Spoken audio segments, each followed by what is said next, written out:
Graças a Deus.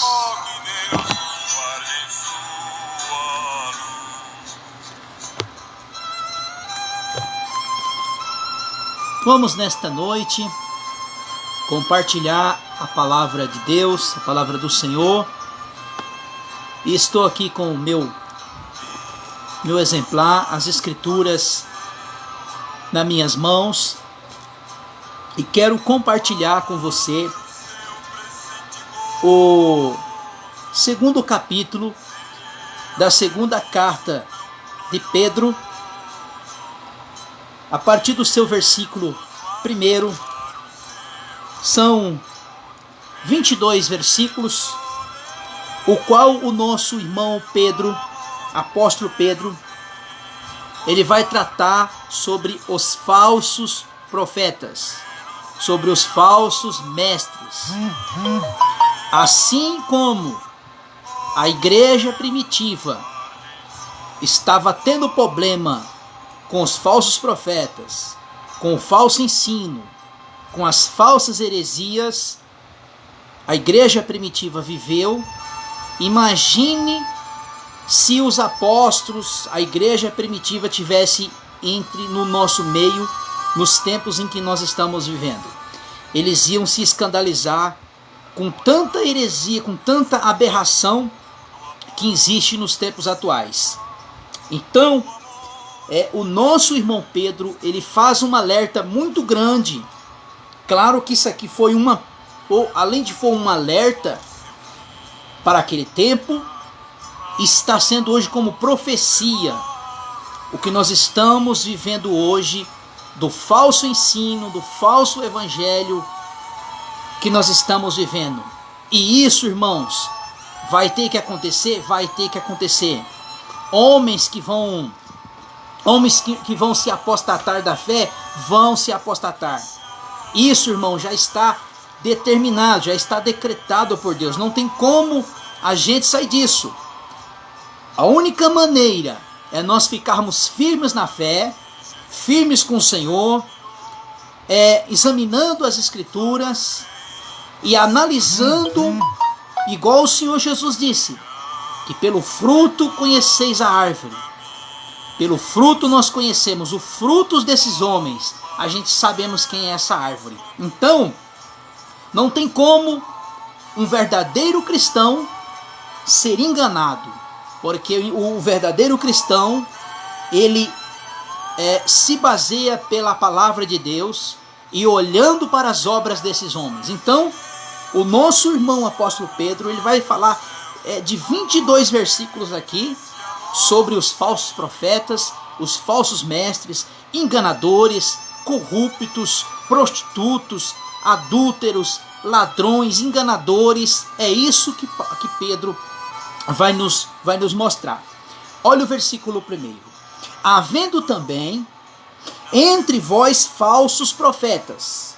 Quer dizer, o que Pedro está querendo dizer? Olha, assim como houve entre vós falsos profetas. Um exemplo, falsos profetas, homens levantados pelo diabo, como homens corruptos que profetizavam. Como entre vós haverá também falsos mestres, os quais introduzirão encobertamente heresias destruidoras, negando até o Senhor que resgatou, trazendo sobre si mesma repentina destruição. Então, é interessante que Pedro usa aqui uma palavra, ele fala encobertamente. O que é encobertamente? Secretamente. Eles introduzirão heresias destruidoras. Depois que eles introduzirem estas heresias destruidoras, malignas, maléficas, aí aparece à luz as suas heresias, que introduzirão modo, quer dizer, modo oculto, que ninguém percebe, feito às escondidas. Versículo 2. Muitos seguirão as suas dissoluções, e por causa deles será blasfemado o caminho da verdade. Então esses homens, muitos vão seguir esses falsos profetas, esses falsos mestres, o qual deles vão até blasfemar do caminho da verdade, e muitos seguirão os seus ensinos, as suas heresias. É o que nós estamos vivendo hoje, irmão. É o que nós estamos vivendo nos tempos atuais.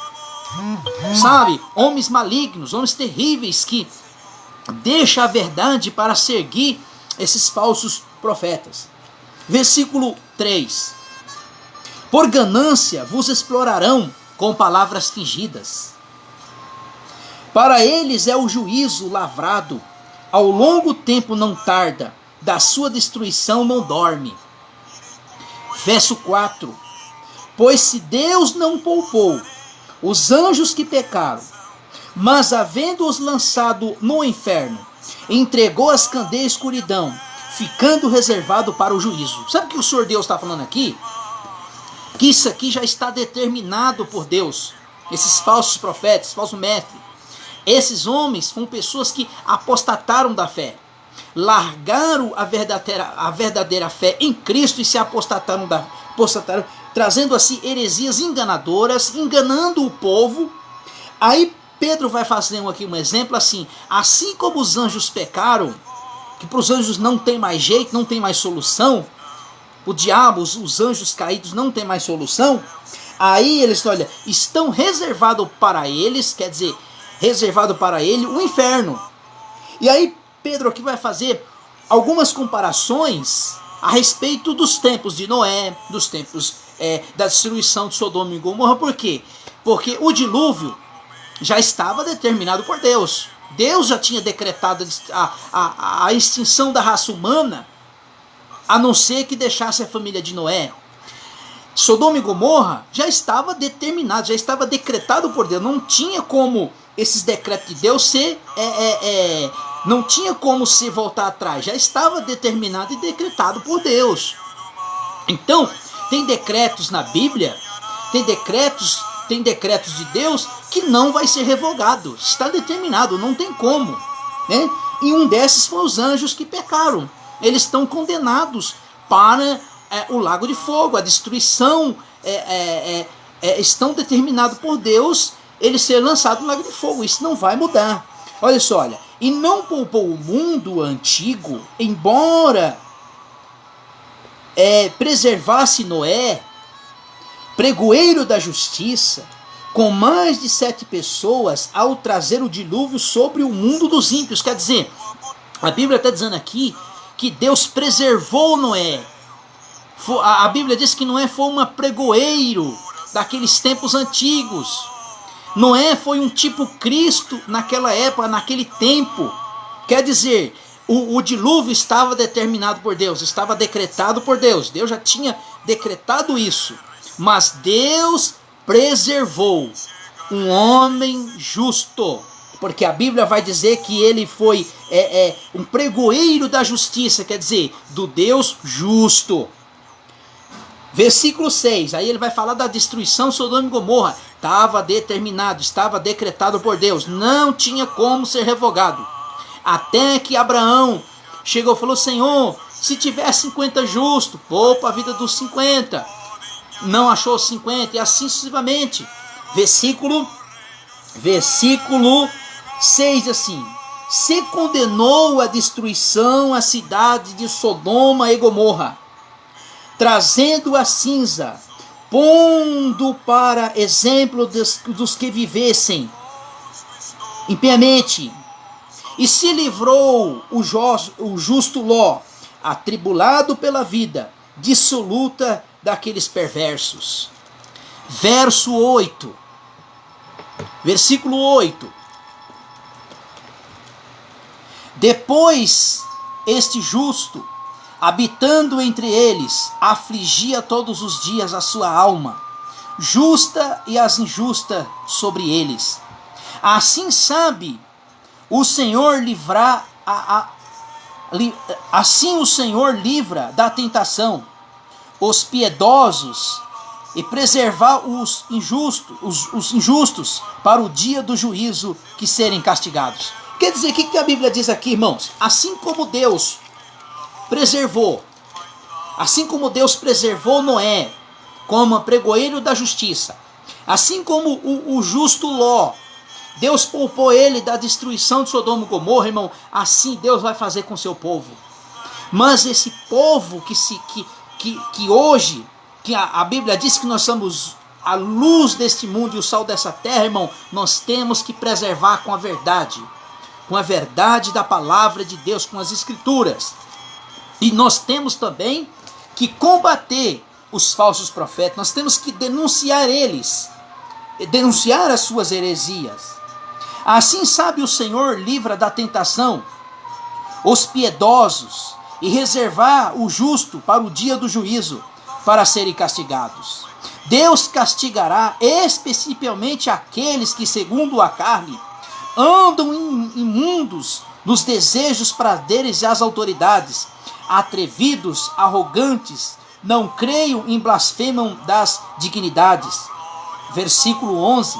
Ao passo, os anjos, embora em maior em força e poder, não podem pronunciar juízo contra eles, e blasfemando diante do Senhor. Quer dizer, o que Pedro está querendo dizer aqui? Que esses homens, eles são imundos, são blasfêmios do caminho do Senhor. Nem os anjos podem pronunciar juízo. Sabe por quê, irmãos? Porque esses homens aqui estão determinados, predestinados por Deus para ser castigados com o tormento eterno por suas heresias, por levar muitas pessoas junto com eles. Versículo 12. Estes, porém, são com animais irracionais, quer dizer, não tem raciocínio. A mente deles estão cauterizadas. Que seguem a natureza, feitos para serem presos e mortos, blasfemando, que não entende, perceberão a sua corrupção, receberão a paga da justiça. Tais homens que têm prazer na luxúria, à luz do dia, são moldados de máculas, deitando-se às suas festas, quando os banqueteiam convosco. O que a Bíblia fala, irmão, quando ele fala aqui luxúria? Luxúria é a atração pelos prazeres sensuais e carnais, atuação demasiadamente que faz respeito aos prazeres sexuais, que é luxúria, que é o mesmo que a lascívia. E a Bíblia vai dizer aqui, irmãos, que eles fazem à luz do dia. Verso 14. Tem olhos cheios de adultério, são insaciáveis no pecado, ilude as almas, inconstante, tem coração excitado à ganância, são filhos da maldição. Verso 15, eles deixando o caminho direito, quer dizer, deixando o caminho do Senhor, se apostataram da fé, desviaram-se, tendo seguido o caminho de Balaão, filho de Boá, que amou o primeiro da injustiça, mas que foi repreendido pela sua transgressão. O mudo jumento falou, e a voz humana impediu a loucura do profeta. Então, são fontes sem águas. Esses falsos profetas, homens, estão com a sua mente tão